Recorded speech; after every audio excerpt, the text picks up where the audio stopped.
Hello everyone, welcome back to my channel.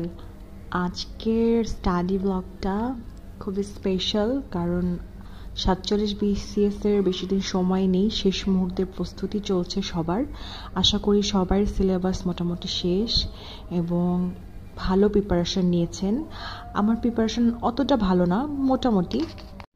যেহেতু আমার অনেক ল্যাকিংস ছিল, আমার বেসিক অতটাও ভালো ছিল না, যার কারণে আমার সব কিছু শুরু থেকে পড়া লাগছে আর সময় অনেক বেশি লাগছে, যেহেতু বিসিএস এর সিলেবাসটা অনেক huge compare to bank or bank jobs, YONO.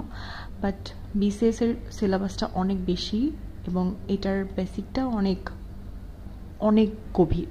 তো আমার কোপ আপ করতে অনেক সময় লাগছে, যার কারণে আমার পুরোপুরি আমি যে খুব কনফিডেন্ট যে আমি ক্র্যাক করতে পারবো এরকম কিছু না। আমার দেখা যাচ্ছে ফুল মডেল টেস্ট দিলে হয়তো 105, 106, মাঝে মাঝে 100 এরকম নাম্বার থাকে। তো এটা খুবই পোর একটা নাম্বার, বাট আমি ট্রাই করছি পুরোপুরি সিলেবাসটাকে নিজের মতো করে অ্যাবসর্ভ করার এবং ভালো কিছু করার।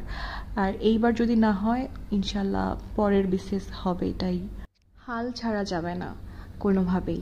যাদের স্বপ্ন বিসিএস ক্যাডার হওয়ার, তাদের কোনোভাবেই কোনো অবস্থাতেই কোনো পরিস্থিতিতেই হাল ছাড়া যাবে না। এতটুকু তো শিখতে পেরেছি এই কয়েকদিনে। এখন আমি বলবো যে আমি একটা টপিক কিভাবে শেষ করি পুরোপুরি। আমার কাছে একটা টপিক কিভাবে শেষ করলে মনে হয় যে হ্যাঁ, আমি এই টপিকটা সম্পর্কে পুরোপুরি জানি এবং মানে অ্যাটলিস্ট 80% কোশ্চেন আমি পারবো। প্রথমত আমি বলছি যে আমি একটা ডাইজেস্ট ফলো করি। আপনি যে কোনো ডাইজেস্ট ফলো করতে পারেন, আমি প্রিসেপ্টরসের ডাইজেস্ট ফলো করি। আর ডাইজেস্ট পড়ার পর আমি কোশ্চেন সলভ করি। PYQ means previous year question.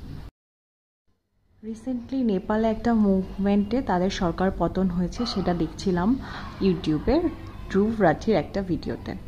So আমি তাকে ফলো করি, তার ভিডিওগুলো অনেক ইনফরমেটিভ, ভালো লাগে। যেটা বলছিলাম যে একটা টপিক কিভাবে শেষ করব। ফর এক্সাম্পল, আমি আজকে পড়ছিলাম আন্তর্জাতিক সংগঠন এবং অর্থনৈতিক প্রতিষ্ঠানাদি। তো এখানে জাতিসংঘ তো আসবে, জাতিসংঘের কিভাবে জাতিসংঘ গঠন হলো, তারপরে তার কতগুলো স্টেপ ছিল, 8টা সম্মেলন সনদ। আর সবচেয়ে বেশি কনফিউশন লাগে হচ্ছে কোনটার সদর দপ্তর কোথায়। এতগুলো অঙ্গ সংস্থান, এগুলোর সদর দপ্তর মনে রাখতে পারি না, যার কারণে আমি ওইভাবে সবগুলো নোট করছি। কারণ আমার কাছে মনে হয়েছে 8টা স্পেসিফিক প্লেস, সবগুলো সদর দপ্তর।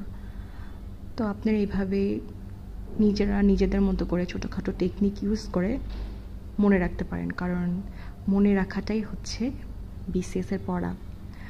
তো আমি এখানে ফেনোমসের জব সলিউশনটা সলভ করছিলাম। ওই যে বললাম আমি একটা টপিক কী করে শেষ করব। প্রথমে ডাইজেস্ট পড়লাম, তারপরে ডাইজেস্ট শেষ করে নিজে কিছু ওইখান থেকে লিখলাম যে মনে রাখার মতো, তারপরে আমি কোশ্চেন সলভ করলাম। এভাবেই একটা টপিক শেষ করতে হয়।